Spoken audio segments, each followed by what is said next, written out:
नमस्कार। श्री गणेशाय नमः। श्री जगदम्बाई दुर्गा देव्यै नमः। अथ श्री दुर्गा सप्तशती चतुर्थो अध्याय का आज हिंदी में अर्थ सुनाऊंगी।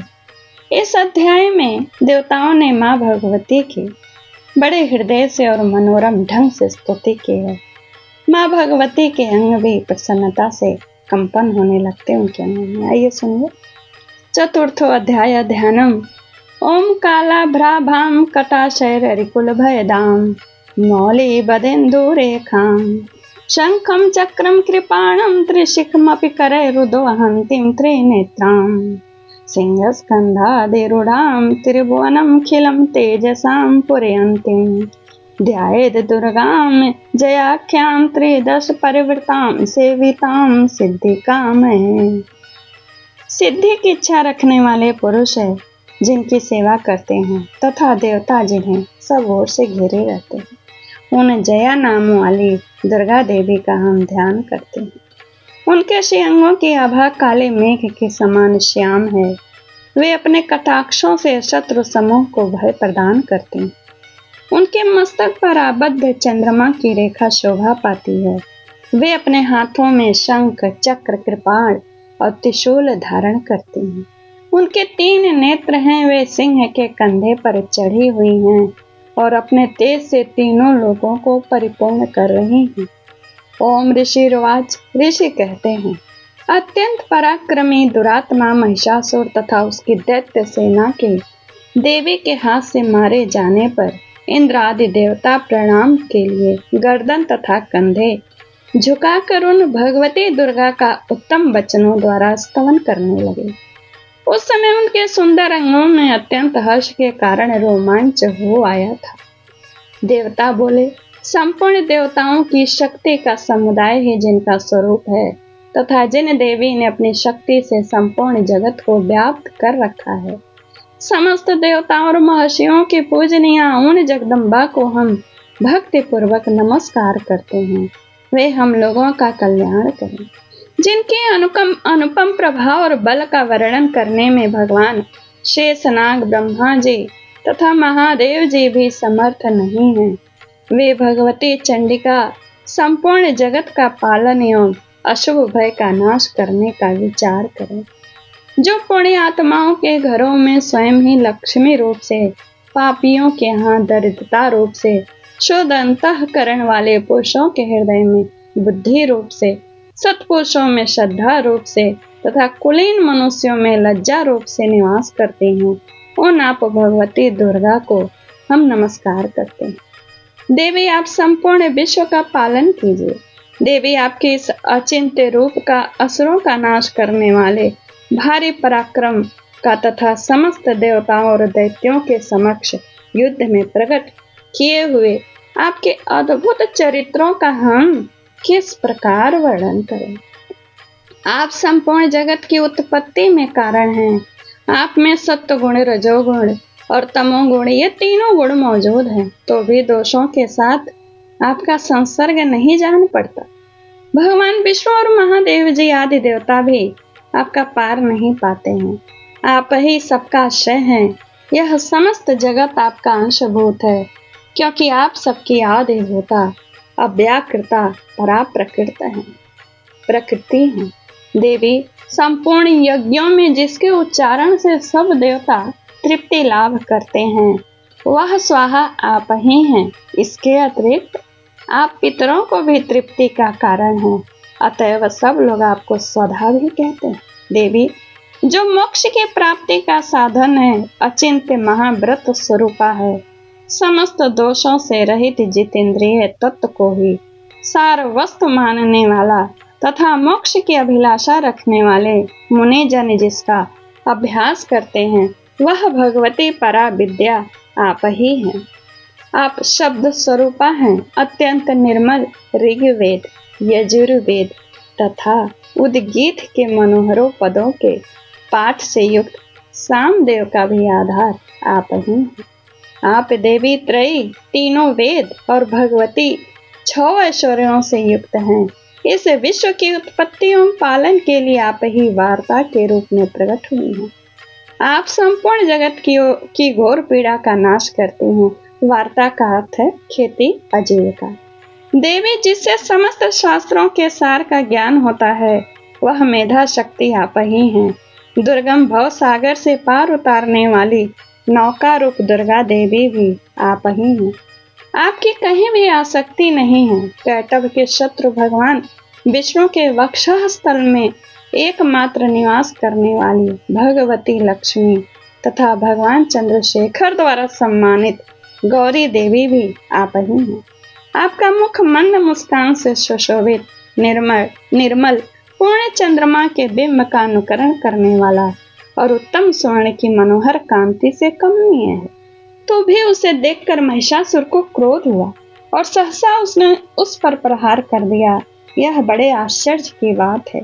देवी वह मुख जब क्रोध से युक्त होने पर उदय काल के चंद्रमा की भांत लाल और तनी हुई बाहुओं के कारण विकराल हो उठा, तब उसे देखकर जो महिषासुर के प्राण तुरंत नहीं निकल गए, यह उससे भी बढ़कर आश्चर्य की बात है। क्योंकि क्रोध में भरे हुए यमराज को देखकर भला कौन जीवित रह सकता है। देवी आप प्रसन्न हो। परमात्मा स्वरूपा आपके प्रसन्न होने पर जगत का अभ्युदय होता है। परमात्मा स्वरूपा आपके प्रसन्न होने पर जगत का अभ्युदय होता है और क्रोध में भर जाने पर अब तत्काल ही कितने कुलों का सर्वनाश कर डालती। यह बात अभी अनुभव में आई है, क्योंकि महिषासुर की यह विशाल सेना क्षण भर में आपके कोप से नष्ट हो गई है। सदा अभ्युदय प्रदान करने वाली आप जिन पर प्रसन्न रहती हैं, वे ही देश में सम्मानित हैं। उन्हीं को धन और यश की प्राप्ति होती है। उन्हीं का धर्म कभी शिथिल नहीं होता तथा वे ही अपने हृष्ट पुष्ट स्त्री पुत्र और वृत्तियों के साथ धन्य माने जाते हैं। देवी आपके ही कृपा से पुण्यात्मा पुरुष प्रतिदिन अत्यंत श्रद्धा पूर्वक सदा सब प्रकार के धर्मानुकूल कर्म करते हैं और उसके प्रभाव से स्वर्गलोक में जाता है। इसीलिए आप तीनों लोकों में निश्चय ही मनवांछित फल देने वाली हैं। माँ दुर्गे, आप स्मरण करने पर सब प्राणियों का भय हर लेती हैं और स्वस्थ पुरुषों द्वारा चिंतन करने पर उन्हें परम कल्याणमयी बुद्धि प्रदान करती हैं। दुख दरिद्रता और भय हरने वाली देवी, आपके सिवा दूसरा कौन है जिसका चित्त सबका उपकार करने के लिए सदा ही दयार्थ रहता हो। देवी, इन राक्षसों को मारने से संसार को सुख मिले और तथा ये राक्षस चिरकाल तक नरक में रहने के लिए भले ही पाप करते रहे हों, इस समय संग्राम में मृत्यु को प्राप्त होकर स्वर्गलोक में जाएं। निश्चय ही यही सोचकर आप शत्रुओं का वध करती हैं और उनसे अपने भक्तों की रक्षा करती हैं, यानी दोनों का आप शुभ करती हैं। आप शत्रुओं पर शस्त्रों का प्रहार क्यों करती हैं? समस्त असुरों को तो आप दृष्टिपात मात्र से ही भस्म कर सकती हैं, लेकिन इसमें भी एक रहस्य है। ये शत्रु भी हमारे शस्त्रों से पवित्र होकर उत्तम लोकों में जाएं। इस प्रकार उनके प्रति भी आपका विचार अत्यंत उत्तम रहता है। खड़क के तेजपुंज की भयंकर दीप्ति से तथा आपके त्रिशूल के अग्रभाग की घनीभूत प्रभा से चौंधिया कर जो असुरों की आंखें फुट नहीं गई, उसमें कारण यही था कि वे मनोहर रश्मियों से युक्त चंद्रमा के समान आनंद प्रदान करने वाले आपके इस सुंदर मुख का दर्शन करते थे, इसलिए उनकी आंखें नहीं फूटी प्रकाश से। देवी, आपका शील दुराचारियों के बुरे बर्ताव को दूर करने वाला है। साथ ही यह रूप ऐसा है जो कभी चिंतन में भी नहीं आता है और जिसकी कभी दूसरों से तुलना भी नहीं हो सकती, तथा आपका बल और पराक्रम तो उन दैत्यों का भी नाश करने वाला है जो कभी देवताओं के पराक्रम को भी नष्ट कर चुके थे। इस प्रकार आपने शत्रुओं पर भी अपनी दया ही प्रकट की है। वरदायिनी देवी, आपके इस पराक्रम की किसके साथ तुलना हो सकती है, तथा शत्रुओं को भय देने वाला यह अत्यंत मनोहर ऐसा रूप भी आपके सिवा और कहाँ है। हृदय में कृपा और युद्ध में निष्ठुरता, ये दोनों बातें तीनों लोगों के भीतर केवल आप में ही देखी गई। मातः, आपने शत्रुओं का नाश करके इस समस्त त्रिलोकी की रक्षा की है। उन शत्रुओं को भी युद्ध भूमि में मारकर स्वर्गलोक में पहुंचाया है तथा उन्मत्त दैत्यों से प्राप्त होने वाले हम लोगों के भय को भी दूर कर दिया। आपको हमारा नमस्कार है। देवी आप शूल से हमारी रक्षा करें, अंबिके आप खड्ग से हमारी रक्षा करें तथा घंटा की ध्वनि और धनुष की टंकार से भी हम लोगों की रक्षा करें। शूलेन पाहिनो देवी पाई खड्गेन चांबिके। चंड के पूर्व पश्चिम और दक्षिण दिशा में आप हमारी रक्षा करें तथा ईश्वरी आप हम अपने त्रिशूल को चारों ओर घुमाकर उत्तर दिशा में भी हमारी त्रिशूल को घुमाकर आप और उत्तर दिशा में भी हमारी रक्षा करें।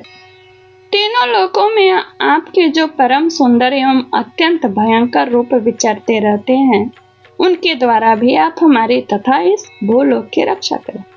अंबिके आपके कर पल्लवों में शोभा पाने वाले खड्ग शूल और गदा आदि जो जो अस्त्र हों उन सब के द्वारा आप सब ओर से हम लोगों की रक्षा करें।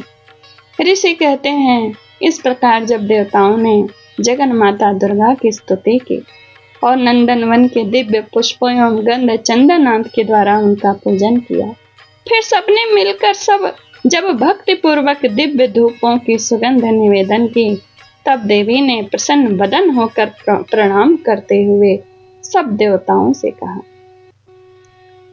देवी बोले, देवताओं तुम सब लोगों से जिस वस्तु की अभिलाषा रखते हो उसे मांगो।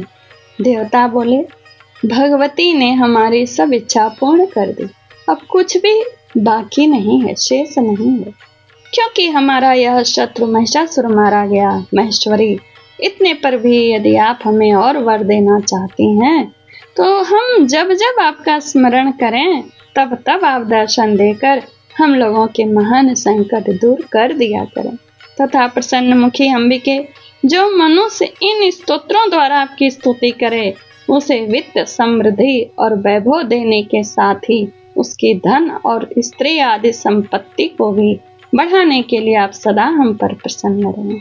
ऋषि कहते हैं, राजन देवताओं ने जब अपने तथा जगत के कल्याण के लिए भद्रकाली देवी को इस प्रकार प्रसन्न किया तब वे तथास्तु कहकर वहीं अंतर्धान हुए। भोपाल इस प्रकार पूर्व काल में तीनों लोगों का हित चाहने वाली देवी जिस प्रकार देवताओं के शरीरों से प्रकट हुई थी वह सब कथा मैंने कह सुनाई।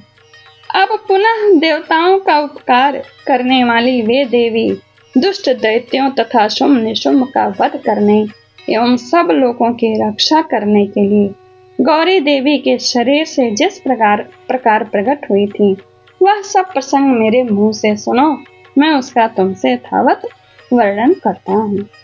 श्री मार्कंडेय पुराणे सार्वणिके मनवंतरे देवी महात्म्य चक्रादि स्तुतिर नाम चतुर्थ ओम तत्सत। श्री दुर्गा अर्पणमस्तु।